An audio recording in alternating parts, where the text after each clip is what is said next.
السلام علیکم پیارے دوستو، آج ہم دیکھیں گے آزمائش ڈرامہ سیریل کی آنے والی نئی ایپیسوڈ کی کہانی۔ نمرا کہتی ہے کہ جن کے ہاتھ میں لکیریں ہی نہ ہوں وہ اپنے نصیب سے گھبرایا نہیں کرتے۔ شیزا کی امی کہتی ہیں کہ تم نے اپنے لیے جو راستہ منتخب کیا ہے اس میں آگے جا کر تمہارے ساتھ کوئی نہیں ہوگا۔ شیزا اپنے دوست سے ملنے کے لیے چلی جاتی ہے اور اپنے بابا سے چھپتے چھپاتے گھر سے نکل جاتی ہے، جس پر اس کے بابا کو بعد میں پتہ چلتا ہے، اور جب وہ لڑکے سے مل کر گھر واپس آتی ہے تو اس کے بابا کو بہت زیادہ غصہ آیا ہوتا ہے اور وہ اس سے پوچھتے ہیں کہ تم کس کی اجازت سے اس لڑکے سے ملتی رہی ہو؟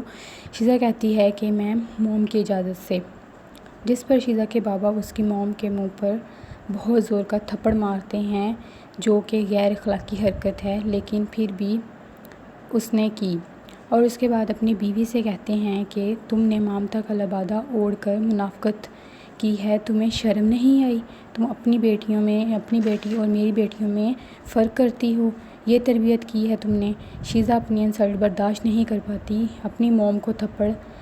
پڑوانے کے باوجود وہ نمرا کو کہتی ہے کہ میں اب تمہارے ساتھ دیکھنا کیا کروں گی، اب تمہاری باری ہے، میں تمہیں بھی سکون سے نہیں رہنے دوں گی، تمہاری ماں کی وجہ سے میرے بابا نے آج پہلی دفعہ مجھ پر ہاتھ اٹھایا ہے۔ نمرا کو کہتی ہے کہ اب تمہیں میں نہیں چھوڑوں گی۔ نمرا، تمہیں بہت شوق ہے نا تماشا کرنے کا، آج میں تمہارا تماشا بناؤں گی، اور اس کو سیڑھیوں سے گھسیٹتی ہوئی گھر سے باہر لے کر چلی جاتی ہے، اور اس کو وہاں جا کر کہتی ہے کہ انسان کے سر پر جب چھت نہ ہو تو اس کی اوقات کیا ہو جاتی ہے، تمہیں آج اندازہ ہو جائے گا، اور اس کو گھر سے باہر نکال دیتی ہے اور دروازہ بند کر دیتی ہے۔ شیزا اس سے منتیں کرتی رہتی ہے اور اس کو کہتی ہے کہ مجھے اندر آنے دو، لیکن شیزا اس کی ایک بات نہیں سنتی اور اس کو باہر ہی رہنے دیتی ہے۔ نمرا ساری رات باہر رہتی ہے اور روتی رہتی ہے اور اپنے نصیب پر کڑتی رہتی ہے۔ کبھی ہمیں اتنا